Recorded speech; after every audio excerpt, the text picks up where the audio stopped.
ದೇಶದ ಜನತೆಗೆ 80ನೇ ಸ್ವಾತಂತ್ರ್ಯೋತ್ಸವದ ಶುಭಾಶಯಗಳನ್ನು ಕೋರಲಿಕ್ಕೆ ಬಯಸ್ತೇನೆ. ಇದೇ ದಿನ ಕ್ರಾಂತಿವೀರ ಸಂಗೊಳ್ಳಿ ರಾಯಣ್ಣ ಅವರ ಕೂಡ ಜನ್ಮದಿನ ಕೂಡ 15ನೇ ತಾರೀಕಿಗೆ ಅವರು ಹುಟ್ಟಿದ್ದು. ಕಾಕತಾಳೀಯ ಏನಪ್ಪಾ ಅಂತಂದ್ರೆ ಸ್ವಾತಂತ್ರ್ಯ ಬಂದ ದಿನ ಅವರು ಹುಟ್ಟಿದ್ದು, ಕಾನ್ಸ್ಟಿಟ್ಯೂಷನ್ ಬಂದದ ದಿನ, ಜಾರಿಗೆ ಬಂದಂಥ ದಿನ ಅವರು ನೇಣಾಕ್ತರು. ಹಾಗಾಗಿ 26ನೇ ತಾರೀಕು ಅವರು ನೇಣಿಗೆ ಗಲ್ಲಿಗೆ ಏರಿಸ್ಬಿಟ್ಟಂಥ ದಿನ, ಅವರು ಸತ್ತ ದಿನ.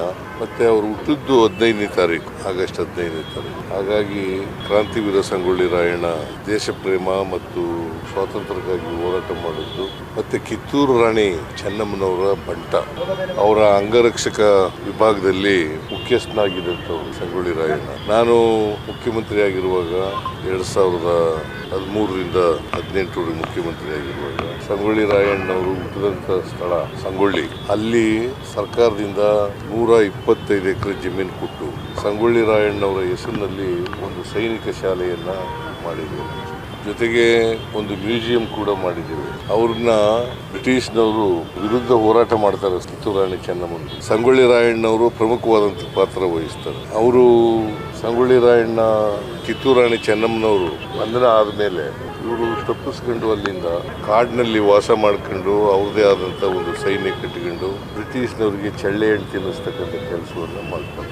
ಗೆರಿಲ್ಲಾ ಯುದ್ಧಗಳನ್ನು ಮಾಡ್ತಾರೆ. ಬ್ರಿಟಿಷ್ನವರಿಗೆ ಬಹಳ ಕಠಿಣವಾದಂಥ ಸವಾಲುಗಳನ್ನು ಒಡ್ತಕ್ಕಂಥ ಪ್ರಯತ್ನ ಮಾಡ್ತಾರೆ. ಹಾಗಾಗಿ ಕುತಂತ್ರದಿಂದ ಬ್ರಿಟಿಷ್ನವರು ಸಂಗೊಳ್ಳಿ ರಾಯಣ್ಣವ್ರನ್ನ ದಸ್ತಗಿರಿ ಮಾಡ್ತಾರೆ. ಆಮೇಲೆ ವಿಚಾರಣೆ ಮಾಡಿ ಅವರನ್ನ ನೇಣುಗಂಬಿಗೆ ಏರಿಸ್ತಕ್ಕಂಥದ್ದು. ಅವ್ರ ಜೊತೆಯಲ್ಲಿ ಇನ್ನೂ 6 ಜನ ನೇಣುಗಂಬ ಏರ್ತಾರೆ.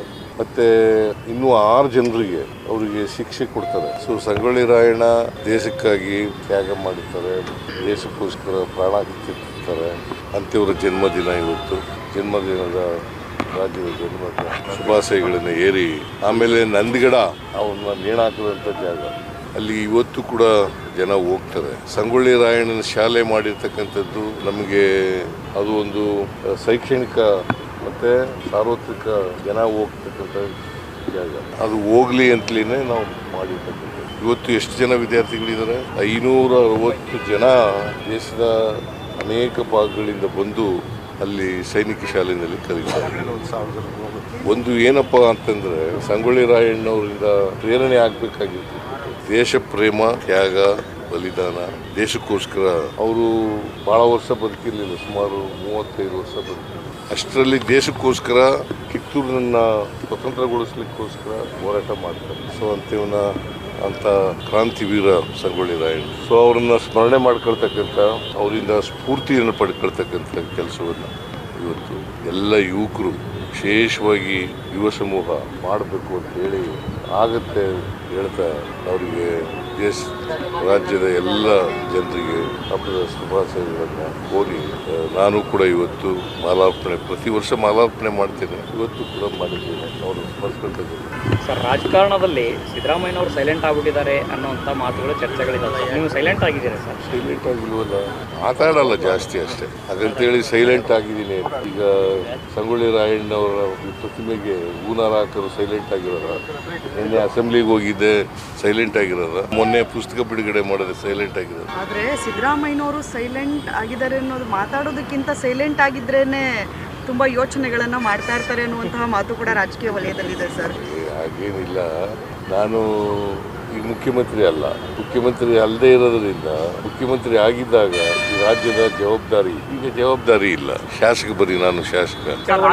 ಏನೇ ವಿದ್ಯಮಾನಗಳಾದ್ರೂ ಕೂಡ ಮಾಜಿ ಮುಖ್ಯಮಂತ್ರಿಗಳು ಸೈಲೆಂಟ್ ಆಗಿದ್ದಾರೆ, ತಟಸ್ಥರಾಗಿದ್ದಾರೆ ಅನ್ನುವಂಥ ಚರ್ಚೆ ನನ್ನ ಪತ್ರಿಕೆಯವರು ಬರೀತಾ ಇದ್ದಾರೆ. ಅಹಿಂದ ಚಳವಳಿ ಮುಂದುವರಿಸುವಂಥ ವಿಚಾರದಲ್ಲಿ ತಮ್ಮ ಪಾತ್ರಗಳೇನು, ಮುಂದೆ ಹೆಂಗೆ? ಅಹಿಂದ ಇದೇ ಸಂಘಟನೆ ನಡೀತಾ ಇದೆ. ಶೋಷಿತ ವರ್ಗಗಳು ಹೆಸರಿನಲ್ಲಿ ಅಹಿಂದ ಸಂಘಟನೆ ನಡೀತಾ ಇದೆ. ಈಗ 6ನೇ ತಾರೀಕು ಹಿಂದುಳಿದ ಜಾತಿಗಳು ಒಕ್ಕೂಟದ ವತಿಯಿಂದ 25ನೇ ವರ್ಷ ಆಗಿರ್ತಕ್ಕಂಥದ್ದು. ಅದಕ್ಕೆ ಹಿಂದುಳಿದ ಜಾತಿಗಳ ಒಕ್ಕೂಟ 25, ನಾನು ಅದರಲ್ಲಿ ಭಾಗವಹಿಸ್ತಾ ಇದ್ದೆ. ಸಂಪುಟದಲ್ಲಿ ಒಂದು ಸ್ಥಾನ ಖಾಲಿ ಇದೆ ಸರ್. ಮಹಿಳೆಗೆ ಸ್ಥಾನ ಕೊಟ್ಟಿಲ್ಲ ಅಂತ ಹೇಳಿ ಬಿಜೆಪಿಯವರು ಮೊನ್ನೆ ಪ್ರತಿಭಟನೆಯನ್ನ ಮಾಡ್ತಾ ಇದ್ದಾರೆ. ಇದು ಉತ್ತರ ಕರ್ನಾಟಕದ ಕುರುಬ ಸಮುದಾಯಕ್ಕೂ ಕೂಡ ಆದ್ಯತೆಯನ್ನು ಕೊಡಬೇಕು, ಪ್ರಾತಿನಿಧ್ಯ ಕೊಡಬೇಕು ಅನ್ನೋ ಕೂಗು ಕೂಡ ಇದೆ. ಬಿಜೆಪಿಯವ್ರಿಗೆ ಯಾವ ನೈತಿಕ ಹಕ್ಕಿದೆ? ಅಲ್ಪಸಂಖ್ಯಾತರು ಈ ದೇಶದ ಪ್ರಜೆಗಳಲ್ವಾ? ಅವ್ರಿಗೆ ಕೊಡಲಿಲ್ಲ, ನಾವು ಮಹಿಳೆಯರಿಗೂ ಕೊಡ್ತೀವಿ, ಮಹಿಳೆಯರಿಗೆ ಕೊಟ್ಟೇ ಕೊಡ್ತೀವಿ ಅಂತ ಮಾತುಗಳಿಲ್ಲ. ನಾನು ಬಹುಶಃ ನಾನು ಹೈಕಮಾಂಡ್ನವ್ರಿಗೂ ಹೇಳಿದ್ದೀನಿ ಮಹಿಳೆಯರಿಗೆ ಕೊಡಬೇಕು ಅಂತ. ಅಲ್ಲ ಸರ್, ತಾವು ಬಸವರಾಜ ಶಿವಣ್ಣ ಅವರಿಗೆ ನೋಡ್ತಾ ವಿಚಾರವನ್ನ ಚರ್ಚೆ ಆಗ್ತಿತ್ತು, ಅವ್ರಿಗೆ ಏನಾದ್ರು ಅವಕಾಶ ಸಿಗುತ್ತೆ ಸರ್? ಯಾರಿಗೆ ಬಸವರಾಜ ಶಿವಣ್ಣ ಗೊತ್ತಿಲ್ಲ, ಹೈಕಮಾಂಡ್ನವ್ರು ಏನು ತೀರ್ಮಾನ ಮಾಡ್ತಾರೆ.